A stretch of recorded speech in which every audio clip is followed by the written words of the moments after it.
to say. All right, so we're back for episode number 2. I'm your host, Beast. Yo, what's up, everybody? This is Ghost Beast, Rev the Servant. Woo! Today we got somebody big. We got somebody big in we here. got a very special guest, Jaja Vankova from the Czech Republic. Yo, she big. Yeah. Winner of ABDC with IME, second place, and Soiti Could Dance season 12. Yes. Season 12.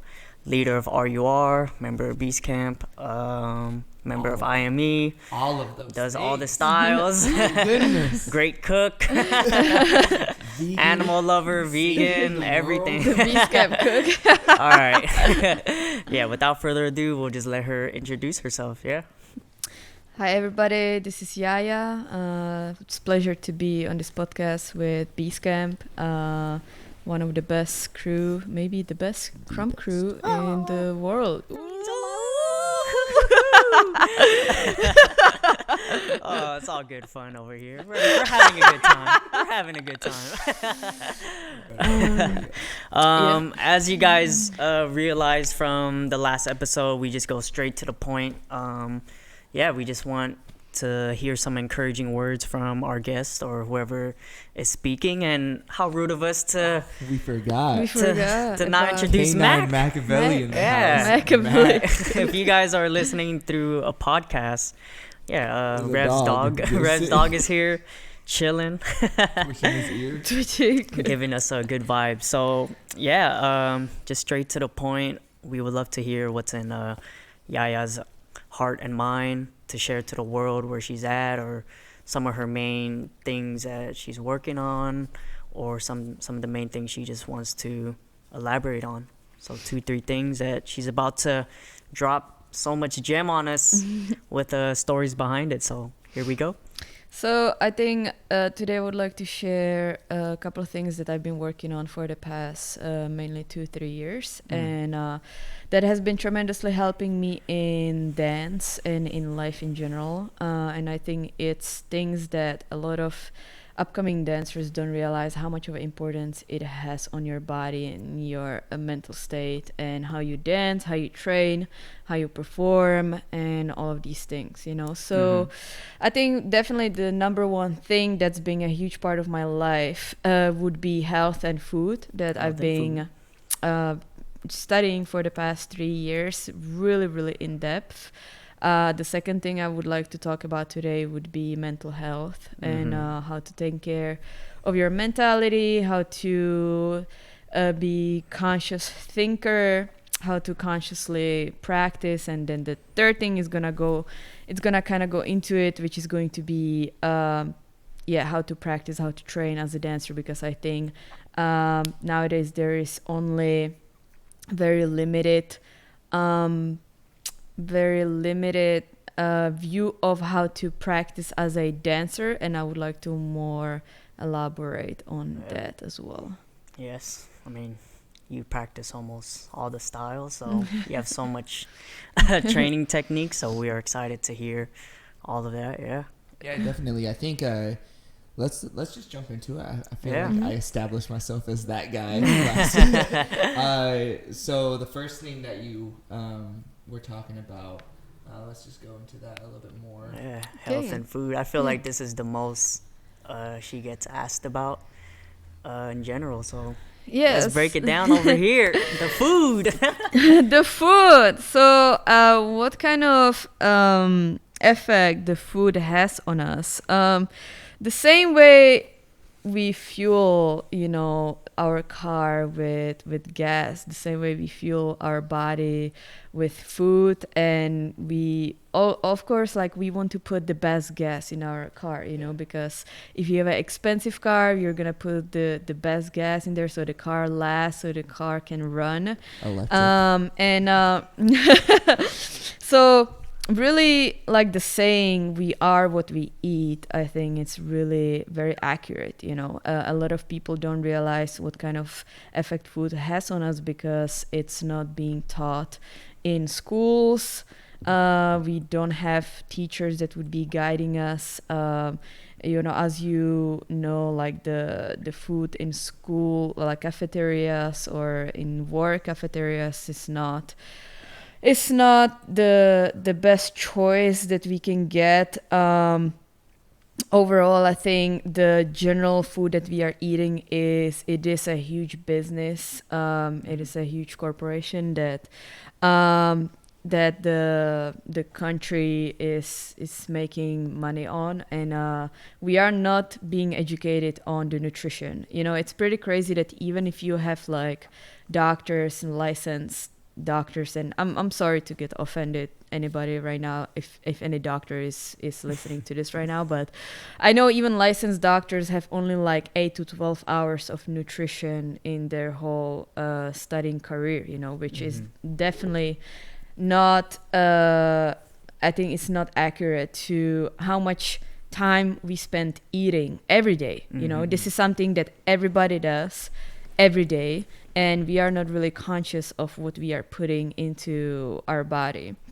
The way I got into health and food was I was diagnosed with stage 1 cancer. I'm not gonna go too deep into the disease and illness right now. That was 2018, I believe. I had one surgery for it back in the Czech Republic that actually did not work. And already at the time, I was kind of transitioning into vegetarian vegan diet because of environmental issues. And I really wanted to look out for the environment. And when I found out about the illness, then I was like, okay, after the first surgery that didn't work, I was like, okay, let me try to go even more in depth of my studies, and let me try to make a super big change in the eating habits and in the health and food. Let me study it up and let's see what's going to happen. So I made a really huge transition to go into plant-based whole food diet. The reason why I say plant-based whole food, I don't say vegan, because the word vegan is being thrown around a lot nowadays. And a lot of people think that vegan means healthy, but actually, for example, sugar, processed sugar is vegan. I eat a lot of vegan oatmeal chocolate chip cookies. Or Oreos are vegan. Yeah, Oreos are vegan. I'm down for the vegan. There's a lot of, meat and cheese alternatives that are vegan. Like, there's a lot of vegan junk food. So vegan definitely does not mean healthy. I would even say some vegan foods can be way more harmful than if a person would be eating plant-based whole food with meat, I feel like my voice is correct. I feel like a lot of bigger corporations that are quote unquote vegan, they're, instead of just figuring out what the good substitute is, they're kind of more just going the chemical. Yeah. And like, it might be, hey, it's not meat, but they're seeing the business. They're seeing the business behind it. Yeah, definitely business. There's a lot of chemicals thrown around, and I'm not saying not all the chemicals, of course, are bad for the body, because our body is a chemical machinery, But yeah, there's a lot of crazy processed chemicals, insane stuff in the vegan foods, and I think what's really, really important is for people is to learn of how to read labels and ingredients on what you are buying, right? It's super important, because a lot of times, and I see this a lot with people, is they take the packaging and, the package has, the front page where it kind of tells you what it is, and then on the side pages, it tells you, oh, it's packed with superfood, and there is this and this and this and this and that, and all these healthy stuff, right? And that's what people usually look at, right? But they don't turn it around, and they don't look at the little ingredient section where there's this, it's like a list of things we can't even you can't even pronounce, right? So that happens a lot when people tell me like, oh, but there's all this healthy stuff. I'm like, Yeah. no, just turn it around and start to read. And when they can't even pronounce it, I'm like, see, okay, Yeah. here it goes, you know. So I think number one is definitely ingredients. Number two is, if you are really still confused on the ingredients, I would recommend to just really eat plant-based whole foods, which means it doesn't even need a label. You go to the store, you buy fruits, veggies, nuts and grains. If you are a meat eater, get the meat. You know, I would definitely recommend you to maybe find a local farmer, and try to get meat from them, because most of the meat in the store, definitely not ideal. A lot of antibiotics, a lot of steroids, a lot of coloring in the meats, and all kinds of crazy stuff in it as well.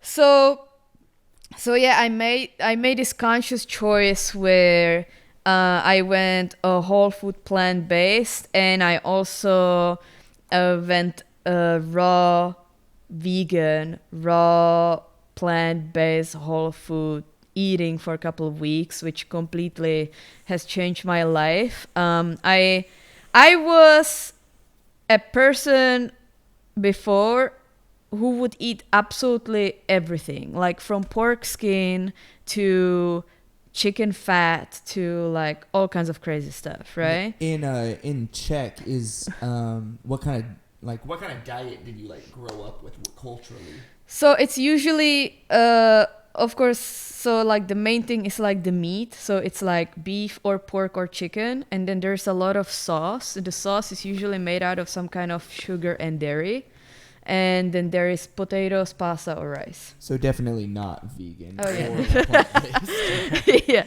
definitely not healthy, you know. So I grew up on a lot of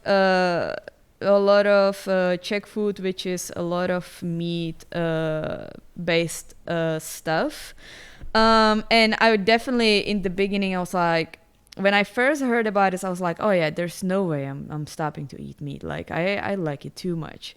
But right now, I would not even think about going back to the diet before. I mean, the change that happened in my body from my skin getting improved, not getting sick. Like I used to get sick about 7-8 times a year.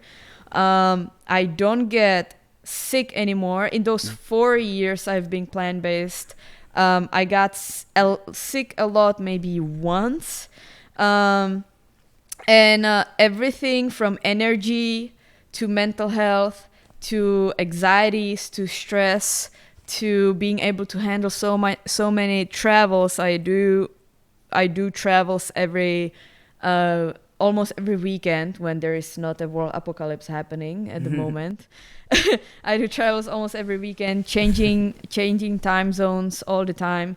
So the plant-based whole food diet definitely completely changed everything for me. And ultimately, it goes into the next topic, which I mentioned is the mental health and mental state for dancers.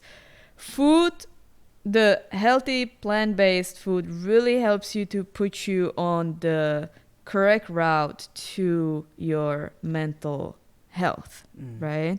And I think that is so important, especially for dancers, because we are creative creatures, you know, and creative beings.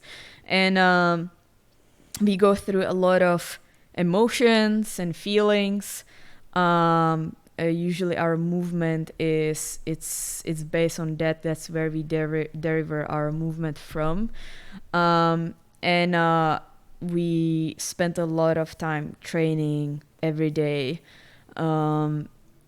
We spent a lot of time with music every day that makes us feel different kind of emotions, and we spent a lot of time developing different techniques and creating different moves and ideas. And I feel like the the mental health, the mental calmness is very important to be able to creatively push yourself to, the place that you want to be at. Yeah. So I've also found the plant-based whole food diet tremendously helping me and putting me on the right path for the calmness in my mind.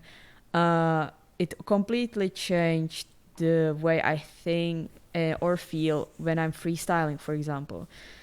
A lot of dancers ask me a question of what do I think when I freestyle, or how do you get rid of nervousness before your performance, or how do you get rid of anxiety when you are too stressed out to jump into a session, right?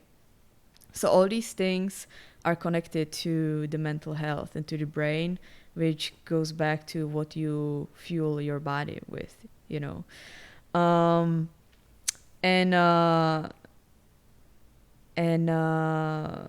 Sherwin, have you ever gone like just completely plant-based before? There were periods of time. I mean, Yaya would always cook when I was over a lot, and there was a time when it would be like a week straight or 2 weeks that I would be strictly plant-based. Yeah, and I do feel the difference. I mean, the biggest one that I tell a lot of people, especially as dancers, you need to eat, especially for like long events like EBS. So I remember when me and Yaya were at the EBS that I won, and she got me a salad, and I was eating like in between rounds, and I just felt refueled after every round type of thing. And I wouldn't eat a lot, but I would eat like 2 bites. And, I felt like that was just something behind the scenes that people don't realize, like why I take that win seriously, because it wasn't just like of luck, it was like skill, plus there's the message behind it of like, I was eating right, I was stretching throughout the whole thing and practicing. So yeah, I think you can definitely feel it. Like, what you're eating really changes how light you feel. Yeah. Like I know, like, so I did a year of vegetarian, so I was still eating eggs, but even that step was, I felt I was in the best shape, and it didn't feel like I was getting bogged down or slowed down on anything. And it's definitely interesting to see what like you're talking about, what fuel you're putting into your body to give you that energy. Yeah. And I think there is also a common misconception that if you eat like that and you don't have like a huge steak, that you are going to feel hungry, or it's just not going to be enough for you, And I think that is it's a common misconception, because of course if you are a meat eater and you jump into a plant-based diet from one day to another, your body is not used to it, and your metabolism needs to get used to it, your digestive system needs to get used to it, like your brain needs to get used to it, like withdrawals. You're going to have some kind of withdrawals, because everything in life is a habit, right? So it really, like, right now I cannot even, like, can you say that one more time? No, but like, I think that's such a big thing. Yeah. The habit. Everything in life is a habit. Good habits, bad habits. Yeah. It's kind of like what we talked about last episode. Yeah. Look, there's no like, oh, this is just how I am. No, I'm sorry, but no. Just like the last episode, y'all. Or there is no like, oh, that's in my DNA. No. It's really habit, yeah. It's really habit-based, yeah. Yeah, like with that too, I remember we were watching a documentary, and the best advice I saw from that documentary, from transitioning from like meat to more plant-based, was focus on adding instead of focusing on this, subtracting, So if my plate before was like a steak and that's it with rice, because I'm Asian, the documentary said just add like a salad or a good salad of kale and spinach, and then you will feel the difference, you know, and then you start to slowly add more things like cashew nuts there, here and there, milk alternatives. Then slowly, because you're focusing more on the positives or the adding, then you'll get to have a better decision. But yeah, when people just straight up be like, yep, I'm taking away this, that's such a like a human psychology thing, like it's attached to you and you're taking away, you know. But if you're just adding the good stuff within with what you're already doing, you're already making a better choice from that, and it's more natural. Yeah, because if you add a salad to the steak that you're eating, you're bound to eat less steak. Yeah. And then eventually, you know, it's going to switch you over. Yeah, and then you'll see the real benefits from experience. Yeah. And I think that's such a big thing, is like, we can preach all we want, but once they experience, like, whoa, I felt pretty good with the salad, but once I ate the meat, it was like, oh, you know. And if you guys listened to last week, we talked about the same thing when it came to the creativity. You know, taking a simple, smaller step towards your creativity is going to pull you into a larger amount of creativity. It's that whole idea of taking a pebble to add to your mountain, you know? Yeah, also it has a tremendous impact on your focus and concentration, which a lot of dancers again is asking about, and it's like, oh, how do I focus more in a dance class? How do I learn this choreography faster? Or how do I pick up on these details? Or how do I concentrate, you know, when I'm freestyling? You know, like a lot of people have issues with like blacking out when they freestyle, not remembering, you know, and again, it goes back to your mental state, mental health, and how you handle your thought process, you know. Another thing, going a little bit back on the food, is nowadays, even if you would be eating maybe healthier, or if you would be eating some like soups and veggies, you still cook it, right? The minute that you cook something, so let's say you cook the meat, you cook the rice, you cook the veggies, right? The minute you cook something, the food is losing its nutritional value. So what pretty much you're consuming is empty calories. Now you are consuming 3 meals a day of empty calories. You know, I cannot imagine, like with the way I'm eating right now, I cannot even imagine to stuff myself with 3 meals a day, because it doesn't even fit in my stomach anymore. You know, with actually the not cooking the food so much, it adds so much power to the food when you are eating the fruits and veggies and the nuts, that it gives you so much energy, so much fuel, and that habit again is going to build over time. You're going to feel such a crazy difference. Yeah. I mean, I remember it was either the first or second day she went raw vegan, and she was like, it was like 2 a.m. and she was practicing. She was just like, I just feel crazy, like all the energy. And, you know, seeing that up close, I was like, all right, let me try it, you know. And yeah, it's just such a big difference. And even thinking about like what your stomach is doing to digest everything, you know, like I think she shared with me, imagine putting grease on your body and trying to scrub that off of your skin. Think about how hard that is, and now think about how hard your stomach has to work. Yeah. You know what I mean, with all that grease and stuff. And that's why we get so tired, and our brain is working more on that than if we're dancers than on dance moves or whatever, you know. So and it's interesting too, especially when you do go into that spot of, okay, I'm at that, I can actually switch over, and your body stops taking in and it starts getting rid of the toxins. I know all 3 of us in 2019 did the water cleanse, which probably one of the most asked questions I got from you guys whenever I travel. I was like, so how was that water fast? Like, god dang. God it was good. Now I'm gonna refer y'all to this interview. Let's talk about it a little bit, because all 3 of us did it at the same time. I'm gonna point you guys to this. Around 20 minutes, that's where we're gonna. Let's go in depth. Yeah. Because that was crazy. Like, your body really starts getting rid of toxins, and it's like you feel it on certain like it's really like, oh, like I know my body so much that this is the coffee right now. Yeah. Leaving my body. Yeah. And you feel like you're like, oh, I'm a little bit more energized. Yeah. And like an hour later, you're on some other.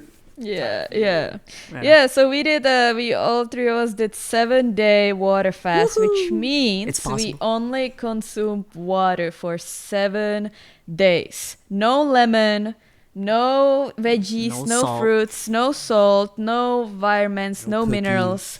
Me and Sherwin were even drinking distilled water. Distilled water is the purest, cleanest water with no minerals. It's completely clean water.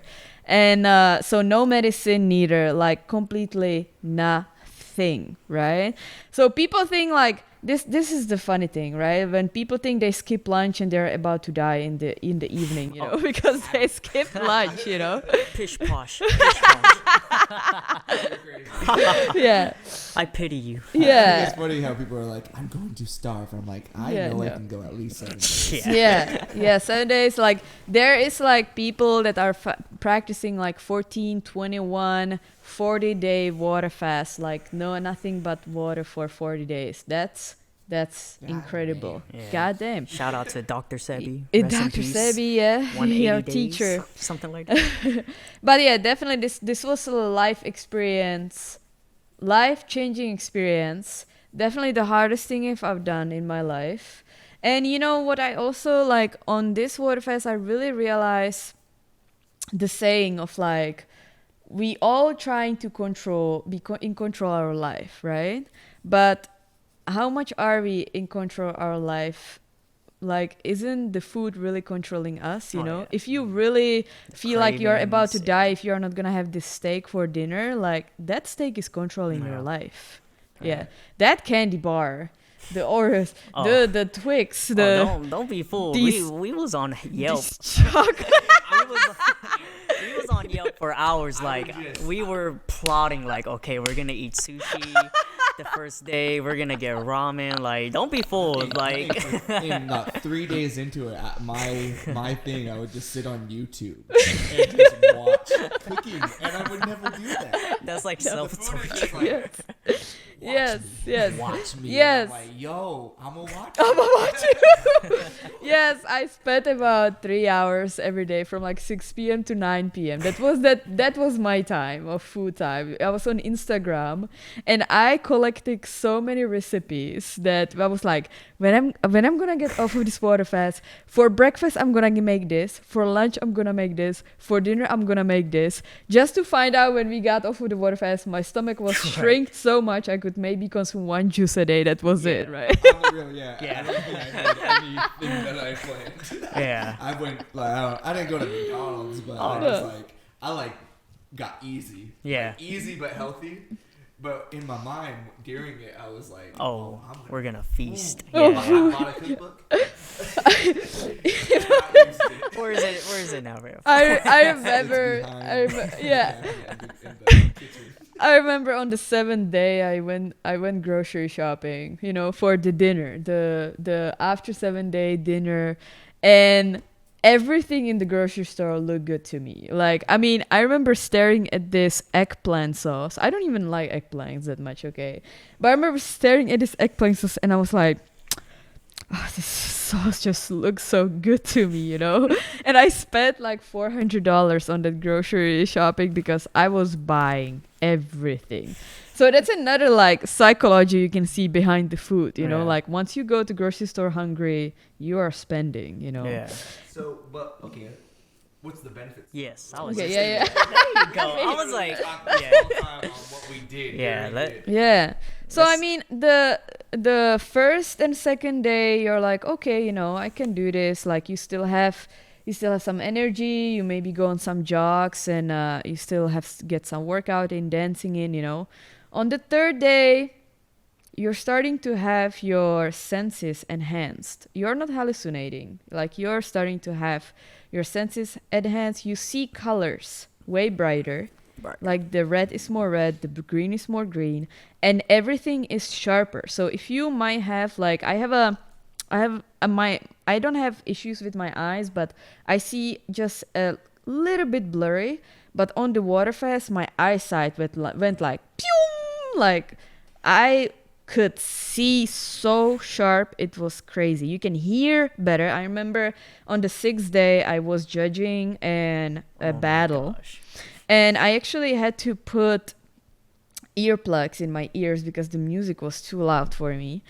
So you can hear amazing. Of course, you can smell amazingly. I remember my apartment has 2-story, and I was up in the room. The door was closed, and my roommate left half of a burrito in a paper bag, in a plastic bag, downstairs on the kitchen table. And I was laying in my bed with the door closed, and I was like, I smell food. And I went downstairs. I went downstairs and took the burrito out of the paper bag just so I can smell it. Okay, I did not eat it, but I was smelling it for sure. I ran into the same type of situation. That third day was like, it was so incredible. Like my first day, it was all habit. It sucked. It was terrible. Second day, I remember I just slept. I don't think I was only awake for like 8 hours, maybe, just because I was just like, I was really getting put through it. I was struggling. But I remember on the third day, I woke up at like 5 a.m. ready for the day. And I'm like, man, this is going to suck. I had to work. I was working at an overnight valet that night. And so when I was like really struggling because I'm like 5 a.m. It's going to suck when I have to go to work at 10 p.m. that night. But I don't know. I just had this energy all through the day, through my shift, and it was just like exactly like you were just more aware of everything. Yeah. You can. It was incredible. Yeah. What's the like the scientific like benefits? I mean, I know some, but I think you know. Yeah. So basically, and how it connected to your cancer too. Yeah, but so basically, there is a scientific study on this already. There was 8 or 9 scientists that actually did water fasting for a week, and what they found out is that it completely restarts your metabolism and your body completely. So what it does to you, basically, again, like another benefits of it, the focus goes crazy up, concentration goes crazy up. You think that maybe your energy is gonna go lower, but actually your energy is up. I remember we slept maybe 7 hours a day. We took like a little nap in the middle of the day, but that's it. Another thing, you really feel the energy from the sun and like almost from the air. Like you feel the energy when you go outside. You're getting energized, and again, it completely restarts your mental habits as well, and any kind of skin disease that you might have, any kind of like illnesses in your body. So what it actually did for the cancer in my body, which is absolutely incredible, the cancer went completely gone away after that. It probably was the combination of the change of the eating habits and the eating habits and the water fast. But yeah, my body completely restarted. And it wasn't just that. Like another thing I would love to mention is I was suffering with the condition is actually, there's a name for it, I forgot. But I was suffering with biting skin around my nails for 26 years, my whole life. I've been doing that. It was terrible. I had bloody fingers. It was disgusting. It was hurting. And after the water fast, it completely went away. Wow. Like for the first time in my life, I have clean fingers. Like it's amazing. It's amazing. Wow. I remember like during my classes or after my class that she would take, and she would come up to me like bloody fingers. Like I was just stressed of some techniques you're showing. I was like, gosh, dang. Yeah, there was a time where like people would be taking pictures of me just going off on my fingers. So all people, she has blood on her mouth. Yes. Look like a vampire, like smiling. It's disgusting. Yeah, I think in just like simple terms, like your body has nothing to digest, and like now your body gets to attack all the bad stuff that's in there. Yeah. I think like in the 5th day, we wasted some stuff out, and we didn't eat for 5 days, and we were like, oh, that must be some bad stuff that Yes. needed to come out. Yeah. So, On the 5th day or 6th day, you go to the toilet and something's gonna come out of you, and you will be surprised. That's amazing, you know. You So will be it's surprised. crazy how, like she said, your body restarts, and it knows that, all right, there's nothing to do. Let's clean up now. I wanna touch base on the cancer, because you had gotten tested before and after, right? Mhm. There was like a dramatic. Right. So I will go a little bit deeper into it, but basically, I got diagnosed with it. I went to numerous like advanced tests before they even found out what it was exactly. I went to the surgery, and after the first surgery, they basically take a piece of the cells and they send it to the lab. And from the lab, they actually found out after the surgery that the case is way worse than what they thought it is. And I got an email because I was getting treated in the Czech Republic, not in America. I got an email that I need to have a second surgery because the cancer cells are not gone. It's still there. And so I went for another checkup. It was still there. And then a couple months after that, when I already done the crazy food change and the water fast, I went for another checkup. And what actually happens is every time I go there, they stick camera inside of me, and I could see on the TV how it looks inside.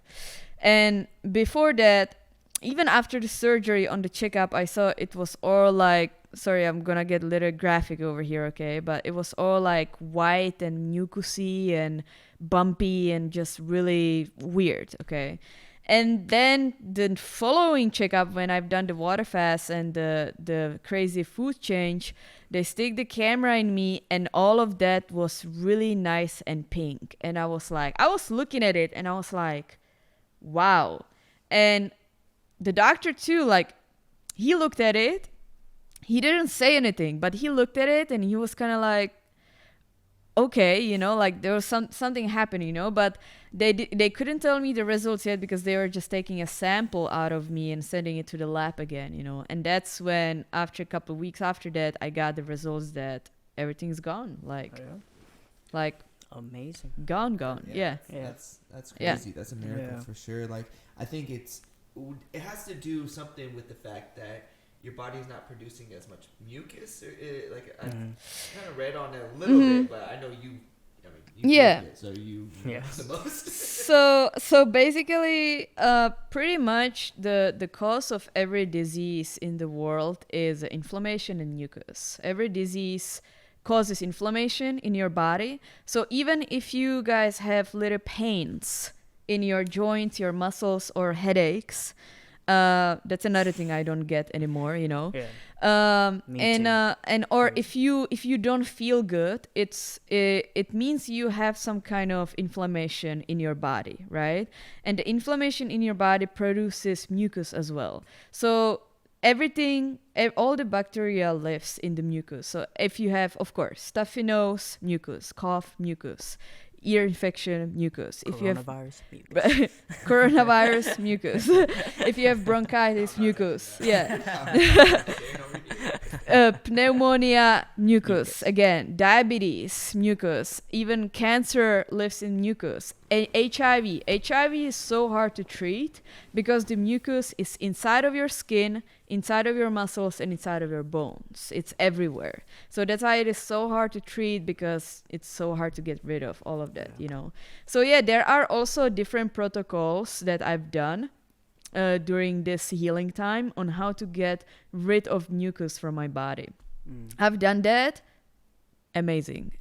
Like, again, life-changing situation. Yeah, I think what's amazing too, especially for the listeners and the viewers, is that most of them didn't know you were going through this for the past 2 years, and you were still on top of your game, you know. And this is why you're so passionate about this topic, because it was life-threatening, but you still wanted to dance, you still wanted to be tip-top shape, and you still had to find ways to feed yourself when you're traveling, you know. And that just takes a lot of hard work, and you know, and in those type of fields of you need to teach workshop, you need to do interview, you need to do photo shoots, and sometimes we just need to check up on our artists. Like, you don't know what they're going through when they ask for a specific meal. Maybe it's not because they just want to look good or be healthy, you know, maybe they're going through something. So really inspiring to hear and to even be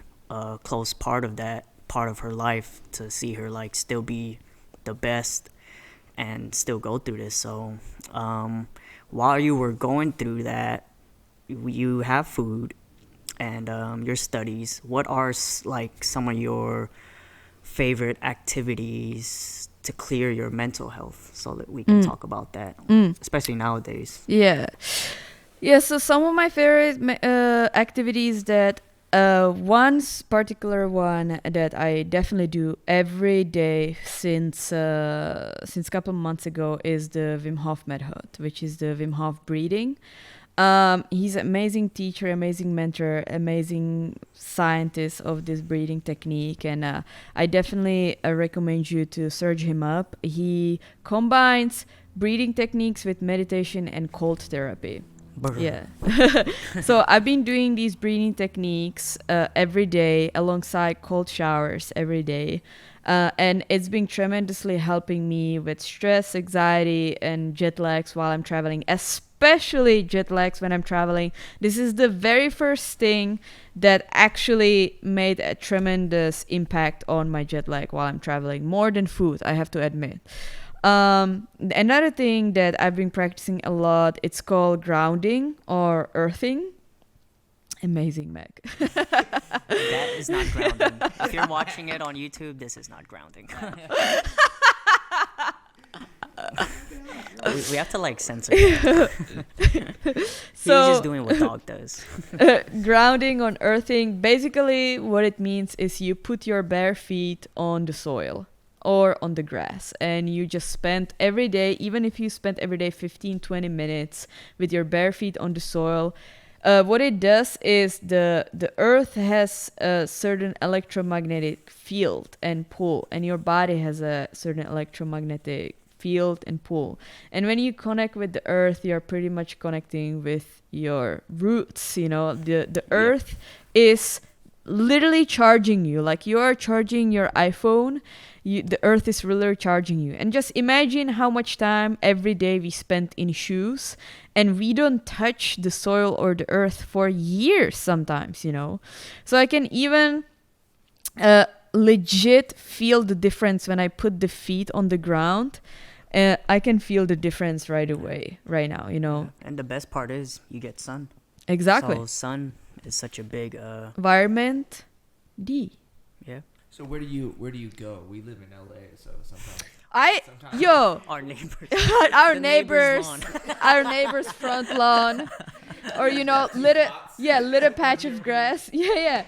We know their work schedule, so we just run. When they leave to work, we just run now. But you can literally have like a little pot and plant some grass in there and put your feet over there. And the best part is it could be sand. It can like be sand the too. beach. Yeah. You know, that's why maybe that's why people like long walks on the beach, you know. When I was running the LA marathon, there was a guy that did it barefoot. That's now it makes sense. 6 miles of earthing. That's another level. I've never done that. Yeah, I even heard like there is like barefoot hiking. I've never done that neither. I'd be down for that. Yeah. Because you're going slower. You can watch out for the rocks. Yeah. You in a full out run, you know, you only have a split second. Yeah. Before you see that pebble that's right in front of you. Everything you just said, and for everyone that's listening, the best part is it's for free. You know, like it's air, it's the grass. You know, like I feel like we're all like in a sense a hippie over here, and I just love natural things. You know, I love like herbs, like tea and all that, and to know you can like heal yourself with just breathing techniques, the earth, just stepping on grass, like what else, you know. And we have to think about it, either that or taking medication, and you know, or like waiting till something's wrong. So that could be part of your daily routine. And is that part of like your daily routine when you wake up? Like what does it look like? Oh yeah, when definitely. you normally wake up? Every day I wake up, first thing, I definitely don't look at the phone. Like, guys, if you wake up, you look at the phone, your day is ruined. Yeah. Yeah. So first thing, I wake up and I meditate. And I meditate anywhere from 15 minutes to an hour, depending on how I'm feeling. I'm not forcing it, so if I feel 15 minutes was enough, it was enough. If I feel like going longer, then I go longer. After the meditation, then I do the Wim Hof breathing, which I do 3 sets of the breathing. And after the breathing, I go jump into the cold shower. After that, I am going to my kitchen and make some amazing, fresh, good tasting celery juice. You know, I love celery juice. Not really, but I drink it every day. You know, 2 stalks of celery. I juice it in my cold press juicer, and I drink that because it's really, celery has very medicinal aspects, and it clears the intestines, it clears the organs, the insides, the kidneys, and the skin, and all of that. So I drink that almost every day when I'm home. And after that, I would go outside with my kitty cat, do some grounding, earthing, get sun. Vitamin D. Smokey, shout out to Smokey. Love animals. Yeah. And that would be pretty much my morning. You know, after that, I will get some dancing in or workout in or some kind of movement, which is really important as well. And that would be the morning that would like start up my day. And after that, I feel like super active, super productive, calm. I handle every stressful situation so much better. And it does just improve my life so much, you know. Yeah. I mean, you gotta find any way you can to be such a demanding artist, you know. And I think that's a big part of taking care of yourself, your mental health. And look up Wim Hof, WIM space HOF. He has a free app. Look up or look down for grounding. Invest in a juicer. You know, I bought the same one as Jaja. It's like a little over $100. Yeah, $100. And then you'll get it back, because if you buy a juice in Whole Foods, that's $7 a day, and just a whole batch of celery is $2. And I feel like we made our money back in tenfold. Yeah. And so now that you've done your morning routines, like what are some practices, regimens that you would recommend or that you can share with us? So I think one thing that I would like to talk about is that nowadays a lot of dancers consider taking class as the only source of practicing dance. Yes. So I would like to break it down a little bit. I break it down into 4 types of practice that you can combine, and you're going to get way more out of this kind of training than just taking a class. So the first one, the 25% of your practice, would be the practice at home, where you really spend time with yourself, you self-reflect, you create, you drill on your technique. And you really find your uniqueness alongside the foundation that you know from the style that you are doing, right? So the home practice is very, very important. After that, very important is to actually share your home practice with a friend. Because usually it's actually more nerve-wracking to share your practice with 1 or 2 friends than when you are showing it in front of a whole crowd, you know, because you know that one friend is for sure focusing on you, and you might be, you know, scared of some constructive feedback, or you might not be secure in what you created. So this really builds your confidence, builds the security, and overall, it could even help you, because you never know, you might share with a friend and your friend would be like, hey, it would be really dope if you did this and this or that, you know. So that would be Another aspect would be after you share with a friend, you go to a session and you try it out in a session setting. In the session setting, the reason why it's important because there is not the competitiveness yet. So that's about the enjoyment. It's about there is where you can make your mistakes. There is where you can try out stuff. So it's like a trial with enjoyment together. After that, after you finish the session, you can take it into the battle, where you actually get the competition aspect, the judgment, the pressure of the performance, the people. So it's either a battle or a performance, because if a lot of dancers do this, they practice a lot at home and then they go straight into the battle or the performance and they're like, I didn't feel it, I danced so much better at home than what I did in the battle. And I know because I was like that a lot for years, and I've been doing this for years, and also it's like, dang, how can I dance in the battle same way as I'm dancing at home, but I was skipping all these steps in between because I wanted to take the shortcut to it, instead of going through the hard part of the training, So I think that is really important. Another 25% definitely is visualization. Visualization is a huge part of my training, which is, again, goes back to the mental health and goes back to meditation as well. You are visualizing exactly the situation you are at. So let's say you want to improve a certain theatrical performance that you are a part of, right?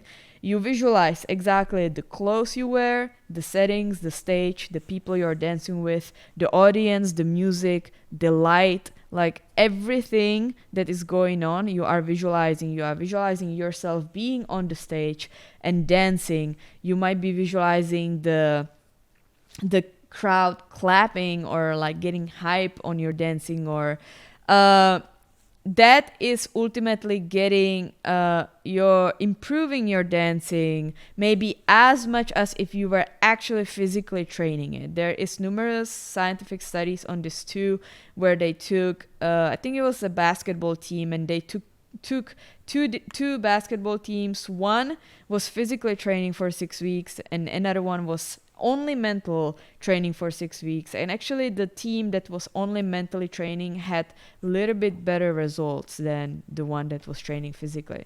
So this is a huge thing because you can literally visualize anywhere, when you're washing dishes, when you're driving, if you're sick, if you're injured, if you are on a plane, if you are in a school.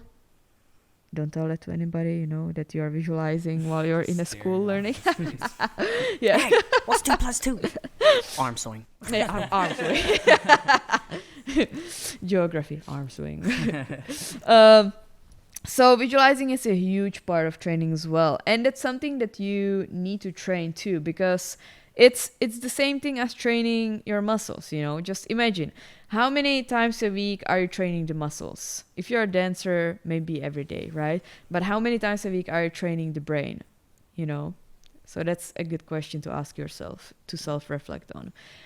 Another 25% would be taking a class and sharing with people, or taking even one-on-one private class, having your friend teach you as well. It doesn't always need to be just the best of the best always taking class from them, but it can be just your friends, sharing with your friends, and really focusing and concentrating on the details in the class. I think a lot of dancers struggle in a way that we all know, like we want to be unique, we want to follow our heart and the body and what our body is doing, but sometimes it's very beneficial to really see the details of the teacher and what the teacher is doing exactly.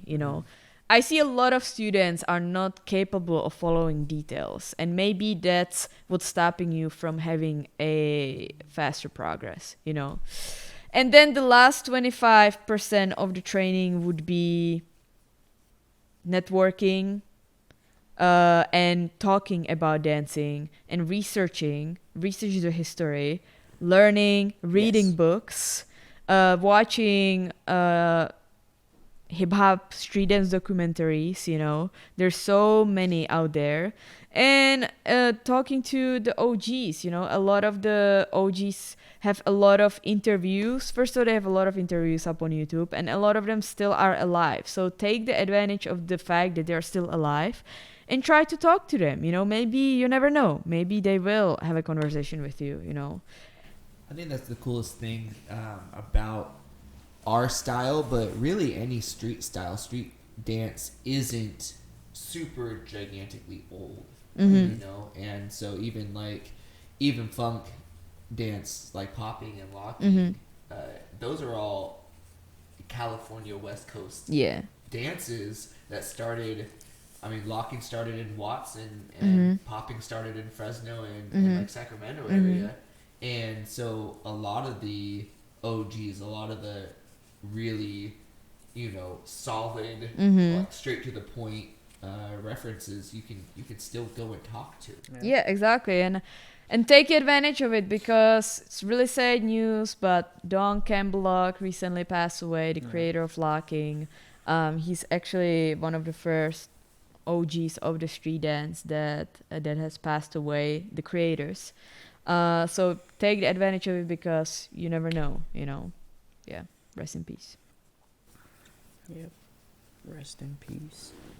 Yeah, I think the visualization part is maybe what would surprise a lot of the listeners, because we think dance is so physical and muscle memory and stuff, but it also helps with the insecurities. Like how do you battle the anxieties, the nervousness, you know, because you're still visualizing the worst if you're anxious, if you're about to perform, and if you get anxious it's because you're visualizing the bad stuff. But if you learn how to control visualization and you see yourself doing good, you get a better chance of feeling good in the first place when you perform. So yeah, that's such a big tool to think about. And that goes for all styles. Yep. Even if you're just a choreography based dancer. I know when I teach our kids, like my kids, none of them have been dancing longer than 6 months. But when they're getting ready for a performance, I tell them, you know, if you can't sit through your performance track and do each move in your head, you're not going to be able to do it physically. So yeah, it's definitely visualizing is key for all dances. Yeah, for sure, 100%. So also develops your creativity as well in dance. Yeah, because sometimes we can't rely on what we're doing. Sometimes we gotta sit back and really think about our practices and stuff. But yeah, I think this was a good talk.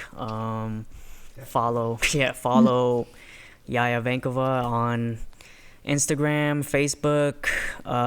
She has her own online classes, which is so much classes, and it's 50% off right now. 50% off. That's a gift to everybody, because you got an event coming up. Oh yeah, I got an event coming up, the Highlighter Style. We have a online qualifier for waving, and the main Highlighter Style event is going to be September, hopefully in person already. Hopefully things come down. So yeah, we have that coming up as well. The qualifiers online through Zoom. Yeah. And if you're listening to this and it's like next week, right. The event was great. Look, I don't know, Jesse Sykes winning. Did he register already? Hey, if he wins, let's go back to this. But yeah, super amazing talk. Again, our podcast is a bit different. We do still love to talk about dance and stuff, but we're still human beings, you know, and we go through a lot of stuff, goods and bads, and we need a lot more tools than just straight dancing moves to get through it. And yeah, I'm really glad that Jaja got to open up about a lot of her life, her beliefs, and how you can like heal yourself mentally and physically, and even how you practice. And this is what makes the greats, you know. It's not just show up every day and dance for an hour and you're gonna be good. No, it's a whole lifestyle. So this is a big treat to have her here and share just a little part. You know, that's why I keep following her, because she keeps evolving. So yeah, this is just a little part of her journey, and this is all the behind the scenes stuff that we see the greatness, you know.